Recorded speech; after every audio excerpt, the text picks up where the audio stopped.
KNN. koonkan aadmiga jooga qof kasta kurbadiisiyo kaskiisuu hadlayaaho dadku waa kalamaan haddii aad kululaato halla boodin ka shee kaalintaada ka qaado dadku waa kalamaane wixii kula wanaagsan qaar baa kohanayee ha kasoomin dhegayste dadku waa kalamaane intaasi waa kaftan waanee markanna ku soo dhowaada xubintii kalamaan si aad u hesho xubinta kalamaan ee ka baxda maalin kasta radio kulmiye fadlan subscribe saar janalkan KNN maleska dhaafo qawiil kan maleska dhaafo qarhowgan maleska dhaafo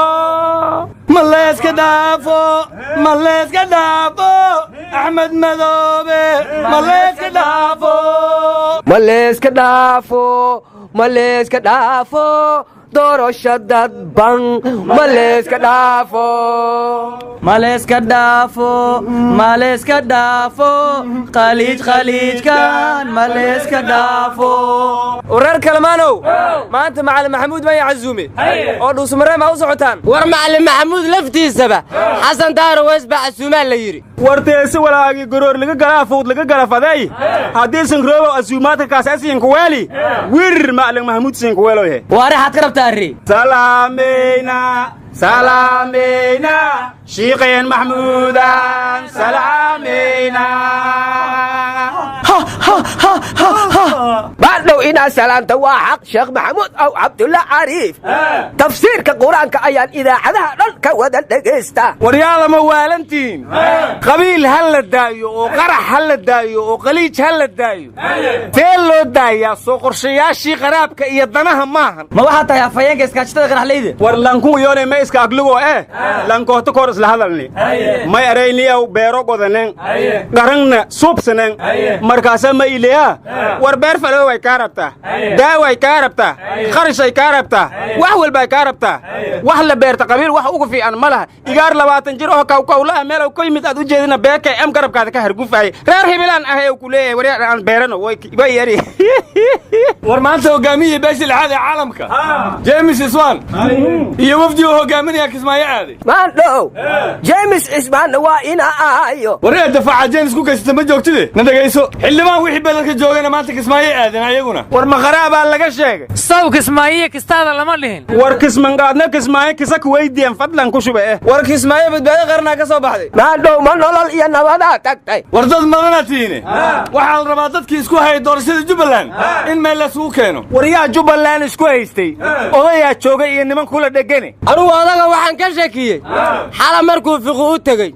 sababtoo ah fiqo meeshuu tago waa lagu kala tagaa wali waxyadii lagdameene yay ku leefina kaleexo wali waxyadii lagdameene yay ku leefina kaleexo war wasiirkii dawladda awada Omar oo ah musharax madaxweynaha Jubbaland wariye baafa wuxuu ii sheegay asagoo uliisa wato inuu kismaayo aadayo oo kismaayo wali ma ula lagu dagaalamaa war Jubbaland Ethiopiankii tagay maxay sheegeen war waxaan idin weydiiyay doorashada Jubbaland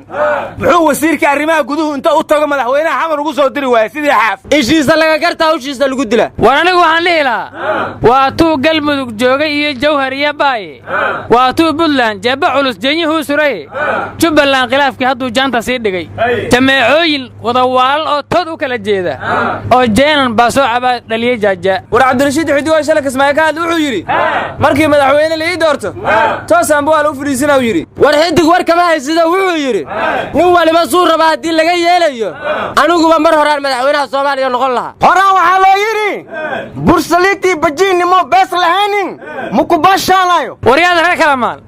war ma haysiin hees cusub soo baxay xaw yaada heesku soo dir qarashka soo dir qarashka soo dir waan ku dooranayna soo dir bando waa runta gacnaan dufan lahayn wax ma duugaan ilaada dhalay musuqmaasuqa in kaana kugu dhacday war waxa la yiri ninkii keligii garama laga ma gar helo ninkii keligii ordana laga ma dheereeyo nimo wax tarayna waxaa la yidhi rumigiis kal waay war lankakanow maahmaadiinka ku dheeloy langmogdika danfirigi inoo danfirigi usiiska aale dadkana ma argoyaan leeri war maahmaayad ha nooga dheelina waxaa la yidhi nin muraayad daawaday foolxumo isdiidsii wareer kalemaana war ma haysaan sanad guuridii galmudug baraha bulshada ka socotaa ee u hambaliyey war ma haysaane heestii ugu beenta badnayd sanadkan waxaa loo aqoonsaday hees galmudug loo qaaday war axmed sheekh nuur miyaa sameeyey heeskaas galmudug waxa ay ku caan tahay maamul wanaagay ku caan tahay war waa beentooda anigu waxaan dhihi lahaa galmudug waxa ay ku caan tahay khilaafya qaylay ku caan tahay war galmudug waxa ay ku caan tahay looma dhamma ay ku caan tahay war heestaa galmudug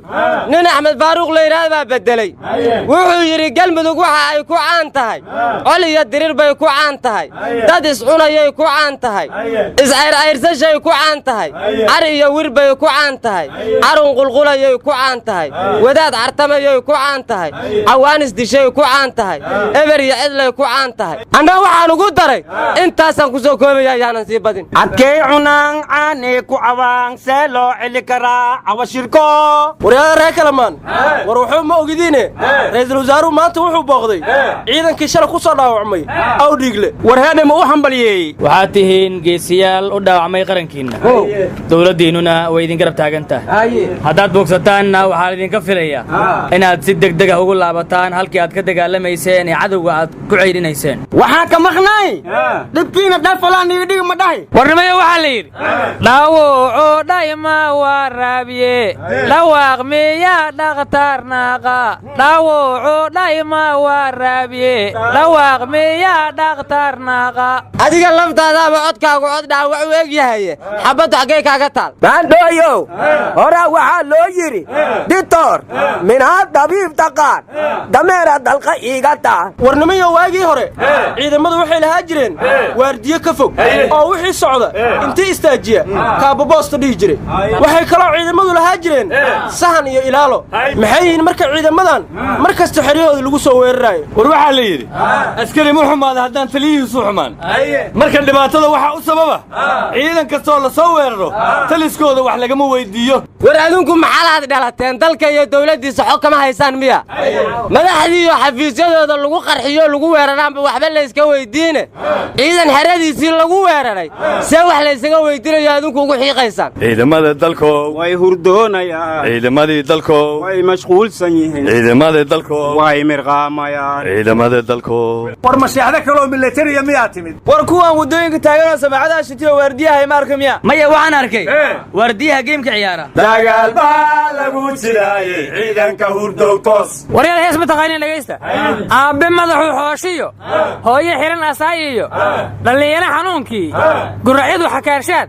u tihiin xijaab iyo xirsi lagu ilaalashee milatari xasuusnow war saas maahana waxay ahayd adinkaan arligeenna idiin idmannee na ilaalsha ammaanka allah bixiye war waxaa la yidhi dhulxow roob ka dhiba dhagaxna dhunkooshaxu ka dheefa oboy ambar dhafanaanta saytii owlaada dhulku ka aruurida maymooshiidiya war dadku si ay isugu filaadaan waa inay golayaashii deegaanka samaystaan deegaan baxday ubax dilaacday war degmo kasta si ay maamul u yeelata golaha deegaanka la dhiso deegaan dhisto danihiin gartaa hadday golaha deegaanka iyo guurti lagu biirsho tala noo gorfeeyaan bulshada tanuma gaartiin hadduu meel wada joogo dadku waa iswarsadaa waxna waa isla garsaaye dantannii wadareed iyo golo maamul degaana ma wakiilo karnaa war heedhahaya gobolkan banaadir in maamulkiisa la soo doorto oo golayaal deegaan uu yeesho waa muhiim laakiin haddii saas la sameeyo madaxtooyadu xaggee ka helaysaa lacag ay siyaasadda ku kala maarayso oo kaambaynada ku kala fuliso war haan iyo hortaba arabtaan qayliisdaana arabtaan isugayliisdaana noodhisu wala yaaqay waryaa golo deegaan haddaan la helin dadku xaggee ka helayaan maamul toosan golayaashii deegaanka in la doorto weeye war deegaankeeda ay ku taallaahe naga taga hadda dhis adigu maama hadda dhis warisa may kullu fariiq dil hala doorto waa la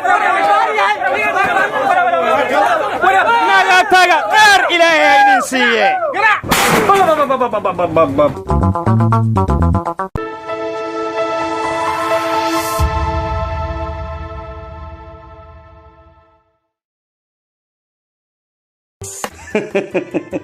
waa ha ku daayo ciilka oo awliya ka caraysiiyay wax kasta oo aan kaydsan lahaa walwal ayaa iga haysta sidii aan u kaydin lahaa laakiin hadda sheekadu waa dhag Kate Cloud ayaad ka wadaa sax waad ila socotaa laakiin waa mid caynkee ah waa yuusan ka buuxsamin PC-ga ama mobilkaaga Kate Cloud waa data real time data streaming ah